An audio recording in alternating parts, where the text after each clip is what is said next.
पहले दिव्या, आपके पास आते हुए, आपकी मौजूदगी नरेला में है और ये बॉर्डर से बिल्कुल सटा हुआ इलाका है। एक तो इस इलाके में पानी की स्थिति क्या है, और जो दूसरा गंभीर आरोप लगा है कि यमुना का पानी बीजेपी ने जानबूझकर जहरीला किया है, बिल्कुल पीने लायक नहीं है, और अगर लोग पी लेते तो बहुत गंभीर परिणाम सामने आते। इस पर वहां के लोगों की राय।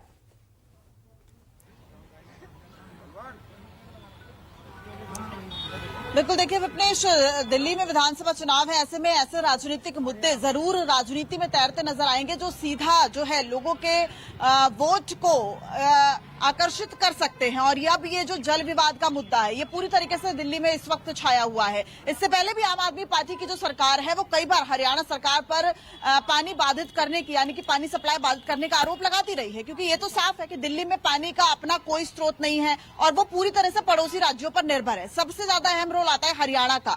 मैं इस वक्त नरेला में हूं विपनेश, और यहाँ से थोड़ी ही दूर पे है सिंधु बॉर्डर, यानी कि हरियाणा बॉर्डर से सटा हुआ ये दिल्ली विधानसभा, यानी कि दिल्ली की जो 70 विधानसभा है, ये एक ऐसी विधानसभा है जो सबसे ज्यादा करीब है हरियाणा के। मैं आपसे जानना चाहूंगी, सबसे पहले मैं भाई साहब आपसे जानना चाहूंगी, आप से अभी बात हो रही थी तो आप बता रहे थे कि चूंकि हरियाणा से यमुना के जरिए दिल्ली में पानी जाता है, तो आप कह रहे थे कि आपने कुछ तस्वीर ऐसी देखी है जहां पे बहुत ज्यादा गंदगी, और ये एक अहम वजह हो सकती है यमुना में जो जहर है वो, उसकी बात जो अरविंद केजरीवाल कह रहे हैं। आप ये हरियाणा में है, सिंघू बॉर्डर के पास प्याऊ मनियारी गांव, उसके पीछे नाला है, कभी नदी होती थी, अब वो नाला बन गया है, वो पानी जमुना जी में जाकर मिलता है।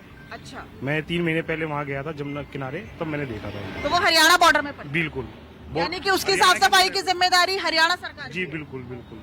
तो इस तरह के और भी बहुत सारे ऐसे हैं जो नदी थी, नाले बन गए और उनकी गंदगी यमुना में जा रही है।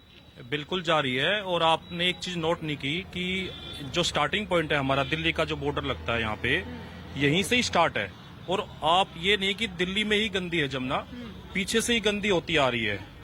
और इसका मुख्य कारण है वहाँ की इंडस्ट्री एरिया का जो वेस्टेज है, वो सारा का सारा जो पानी है वो जमुना जी में छोड़ा जा रहा है। उनके लिए स्पेशल जो है एक ड्रेन होनी चाहिए, वहां से निकलना चाहिए। इसके लिए बजट होगा और वो हमारे जो है बीजेपी सरकार उसको जो है करना नहीं चाहती। अच्छा, यानी कि हरियाणा सरकार यहाँ पर कुछ ना कुछ लापरवाही लग रही है कि जो इस तरीके की नदी थी वो नाले परिवर्तित हो चुके हैं, और नालों में जो गंदगी है उसका सीधा सीधा यमुना में सप्लाई जा रही है, जो कि दिल्ली के पानी को जहरीला बना। बिल्कुल बिल्कुल मैडम, क्योंकि जो बताया अभी प्याऊ मनियारी के पास ये पहले 8 नंबर ट्रेन होती थी। अच्छा। और ये बहुत बड़ी नदी थी।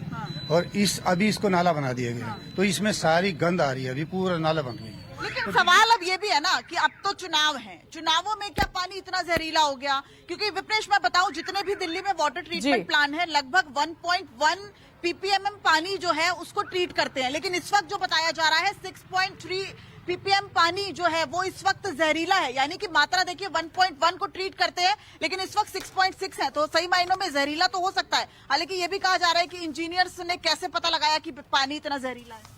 मैम, ये जो इंडस्ट्रियल एरिया है रायका प्याऊ के पास से, जो इंडस्ट्रियल एरिया है, सारा इंडस्ट्रियल एरिया का पानी जो है उसमें प्याऊ वाली नदी में छोड़ते हैं।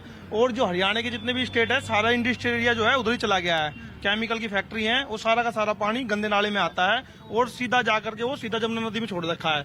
ये तो पीछे से ही जो है पानी, सारा का सारा गंदा पानी जो दिल्ली को दे रहे हैं, हरियाणा वाले दे रहे हैं। तो दिल्ली में तो थोड़ा बहुत है, पर ये पूरा का पूरा थोड़ी है। तो दिल्ली में भी तो ऐसे बहुत सारे नाले हैं जो यमुना नदी में गिरते हैं, और ये भी वजह बताई जा रही है कि नालों की गंदगी यमुना नदी में समा रही है। जैसे हरियाणा में ये जो स्थिति है वो दिल्ली में भी है। नहीं, दिल्ली गवर्नमेंट तो अपने बेस पे कर रही है ना काम। अब ड्रेनेज सिस्टम को सुधारने के लिए सीवर वगैरह का सिस्टम कर रहे हैं। बड़ी फास्ट स्पीड से 2-3 साल से कंटिन्यू काम चल रहा है। जैसे ये ठीक हो जाएगा तो नाला का तो अपने आप ही ड्रेनेज सिस्टम दिल्ली का सुधर जाएगा। नरेला में क्या स्थिति है? नरेला में हमारे यहाँ काम चल रहा है, दबा के 2-3 साल से कंटिन्यू चल रहा है सीवर का काम। जो नालियों का ये रुकी हुई थी, इसका ये प्रॉब्लम अपने आप शॉर्ट आउट हो जाएगी जब सीवर वगैरह चालू हो जाएंगे। तो यानी वही जो सीवर ट्रीटमेंट प्लान है, STPs, ये मुख्य भूमिका उनकी है, और सीधा सीधा फिर सरकारों की भूमिका आ जाती है कि सरकार STP को कितना हद तक जो है वो दुरुस्त कर पाती है। आपको क्या लगता है? मैडम, मेरा यही कहना है कि जब तक पीछे से नहीं सुधरेगा, जहाँ पे हमारा पानी का रिसोर्सेस है, वहाँ से जो आता है पानी कई भागों में बढ़ जाता है। दिल्ली की आबादी तकरीबन आप लगा लो कि 2 करोड़ से भी ज्यादा आबादी हो चुकी है। और पानी आप देखेंगे वजीराबाद जो हमारा वाटर प्लांट जो बना हुआ है, वहाँ आते आते जमुना अपना दम तोड़ देती है और जमुना का ओरिजिनल पानी होता ही नहीं है। जो भी पानी होता है वहाँ पे आते आते वो सिर्फ नालों का ही पानी होता है। इंडस्ट्री का जो वेस्टेज पानी होता है, जो इंडस्ट्री पानी लेती है, वो जो वेस्टेज पानी जो नदियों में फिर से दोबारा आता है, वही पानी यहाँ तक पहुँच पाता है। तो असर यहाँ पर भी दिखता है क्या, क्योंकि सबसे पास विधानसभा है? बिल्कुल मैडम, यहाँ पे दिखता है।